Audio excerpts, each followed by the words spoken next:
So, welcome to TechTalks for TechEd 2013. We're here with Chris Jackson.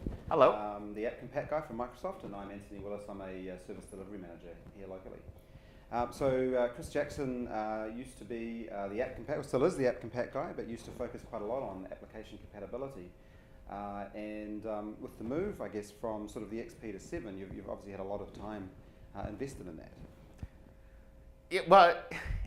We're still working on it. I mean, as you well know, I think the last conversation we had on customers who were moving from XP to 7 was immediately before this interview. Mm-hmm. So, it was certainly, we still are having the App Compat conversations, and helping to retire XP is a really critical aspect of what we're trying to achieve.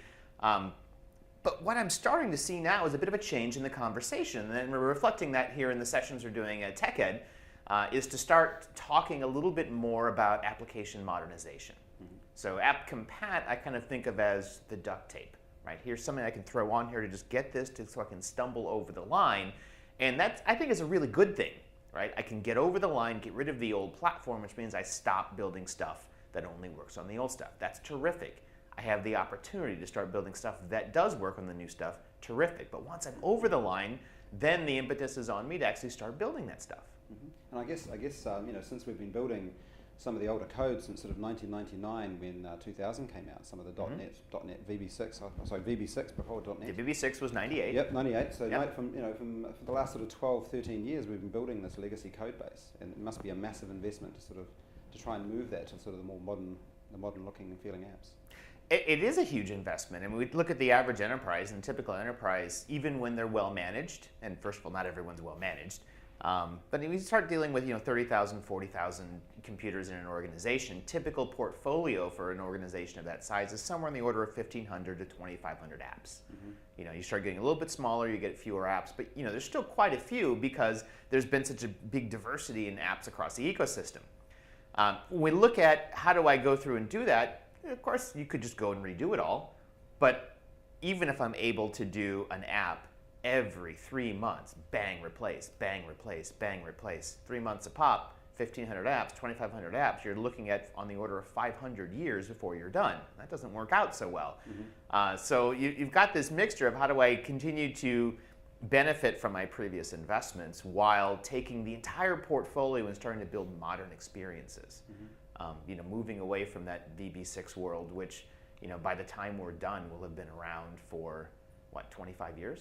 Indeed. Well, yeah, absolutely. So another interesting conversation we were having recently was around trying to not build monolithic apps anymore. Actually, looking at applications as sort of smaller chunks of the functionality you require and having them interoperate with each other. Is that something that you're? Yeah, like an experience. So I mean, there's an overall architectural pattern that we're starting to move towards, which is one that says let's build an API layer on top of my existing legacy assets, and then think about what's the right cadence to update those assets. And a lot of times that cadence shouldn't be based upon the fact that something newer is available, because most enterprises don't accept that. It's just money is in essence the treadmill, right? Mm-hmm. You sit there, you're running at the end of the run, right? You're hot, you're sweaty, you've spent a lot of time, a lot of money, and you look up and you're in the same place you used to be, just on a new platform. You can't really tell much of the difference. Just because is never always a good reason, right? I mean, support eventually becomes a problem. It's kind of like buying a car, right? You can maintain it for a while, but eventually it becomes too expensive to keep the car around. It's less expensive to just buy a new car, and the same thing is true for a platform. Mm-hmm. But building that API layer on and then starting to think about experiences. We were having the conversation the other day about, hey, we don't have to go in and redo absolutely everything in this legacy app. Let's think about this role, this one person. I'm in a call center and I'm answering calls. I don't need to have access to the entirety of my customer relationship management platform.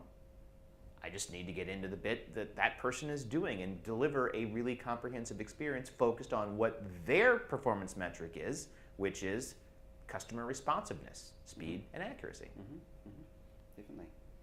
Well, thank you very much for. That's it. That's us. The time. Thank you very much for the time today and conversation, and thank you very much.